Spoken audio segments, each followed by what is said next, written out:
오랜만에 더 셜리 클럽이라는 소설을 재미있게 읽었습니다. 다시 돌아온 키티 구구의 책 읽기입니다.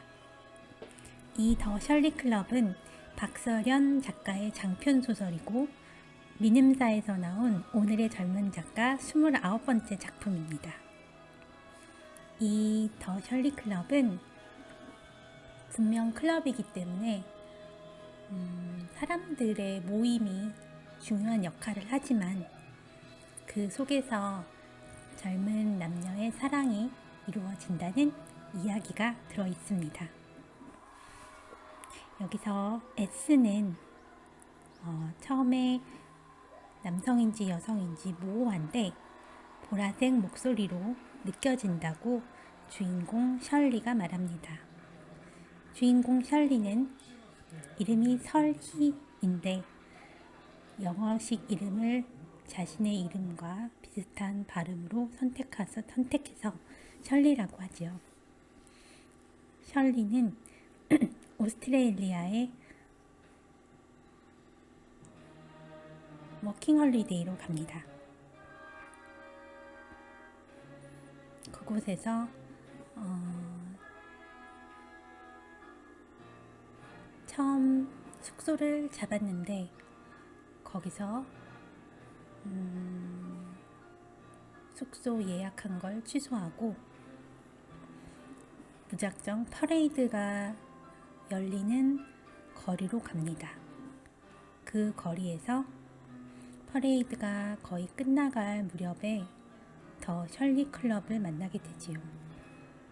더 셜리 클럽이 어떤 클럽인지는 직접 읽어보시면 알게 됩니다.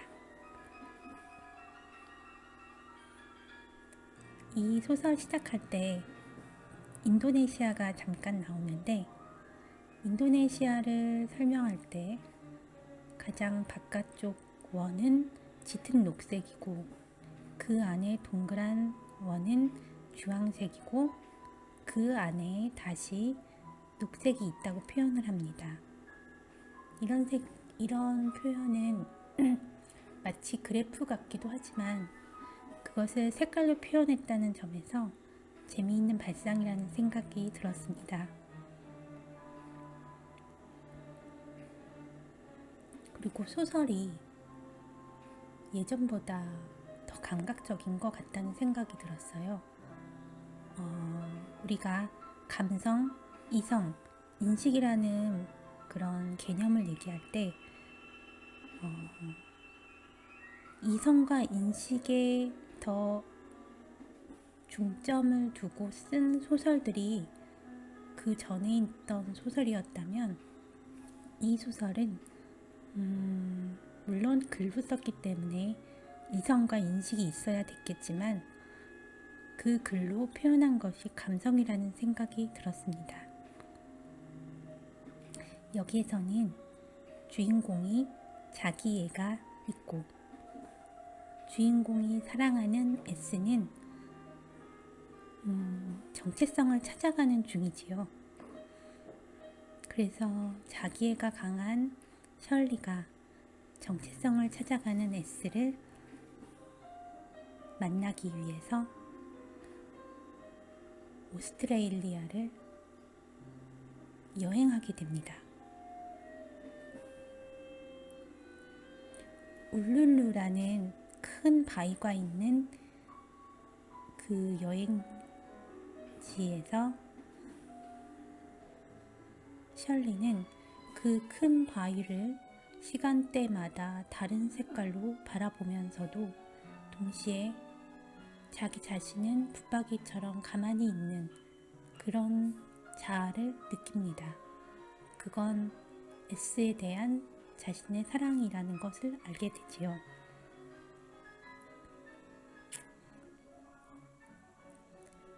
셜리는 색깔로 목소리를 감지하는데요. 그 설정이 참 재미있다는 생각이 들었습니다. 저는 언젠가 아침 방송에서 시각장애인인데 성악을 하는 분이 나온 걸 봤어요. 근데 그분은 소리를 색깔로 느낀다 그러시더라고요. 자기가 어렸을 때 봤던 색깔들을 상상하면서 노래를 부르는 거지요. 그래서인지 그 시각장애인 여성분은 목소리 톤이 다양했습니다. 클래식이라는 성악을 하면서도 뭔가 유연한 느낌이 들었어요.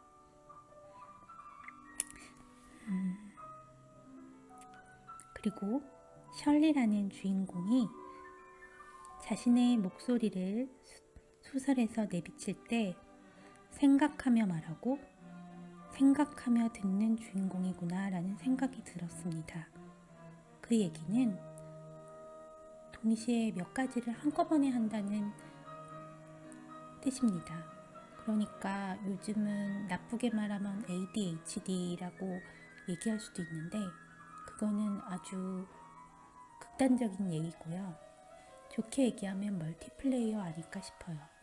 왜냐하면 예전에 읽었던 소설은 모노타입의 주인공들이 나와요. 한 가지를 생각하고 그걸 행동으로 보여주고, 그러면은 자신의 목소리는 언제 나오느냐? 그것은 확고하게 회상을 하거나 생각을 할 때 내비쳐집니다. 그러니까 그렇게 묘사된다는 거죠. 그렇지만 이 소설은 굉장히 생동감 있는 주인공이 그려집니다. 방금 했던 말 그대로 주인공은 누군가 말하면서 자신의 생각을 하고 있다는 걸 묘사하고 있습니다.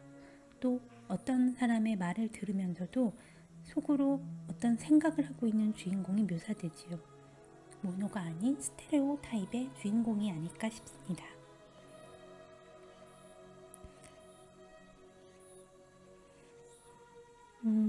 이 소설을 재밌게 읽었는데 거의 4시간 정도 걸려서 읽은 것 같아요.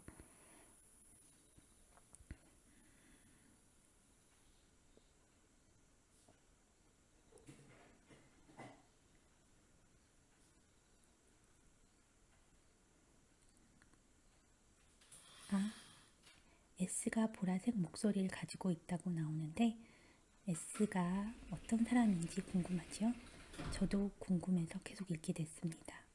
그러다가 셜리라는 사람들이 다 매력 있구나라는 생각도 들었습니다. 그래서 더 셜리 클럽이라는 제목이 나온 것 같아요. 저는 이 작가의 작품을 처음 읽었는데 아주 잘 읽었고 또 굉장히 매력있게 글을 풀어나간다는 생각을 했습니다. 책 표지도 굉장히 이뻐요. 분홍색 바탕에 하트 모양이 있고 그 하트 모양 속에 여러 가지 만물상이 그려져 있는데 그 색깔들이 다 다양해서 보고 있으면 지루하지 않습니다. 저는 이 소설을 읽으면서 중구난방으로 섞인 색깔 속에서 목소리 찾기라는 그런 힌트를 얻었습니다. 그거는 마치 내 방에 있는 옷 같다는 생각이 드는데요. 어떤 유튜버는 베이지색 옷들을 모아서 입고 다니더라고요. 근데 그 색깔들이 그 사람과 너무 잘 어울려서 부러웠습니다. 그리고 또 어떤 사람은 카멜색을 굉장히 잘 차려입어서 마치 모델 같다는 생각도 들었고, 세상에 있는 색깔은 잘만 꾸민다면 얼마든지 자신의 색으로 만들 수 있습니다. 그렇다면 저는 무슨 색깔을 찾아야 될까 생각해 봤는데 저는 색깔은 있는 그대로 놔두고 목소리를 찾아야겠다는 생각을 했습니다. 오늘의 소설은 더 셜리 클럽이었고 저는 키티 구구가 읽는 책이었습니다. 감사합니다.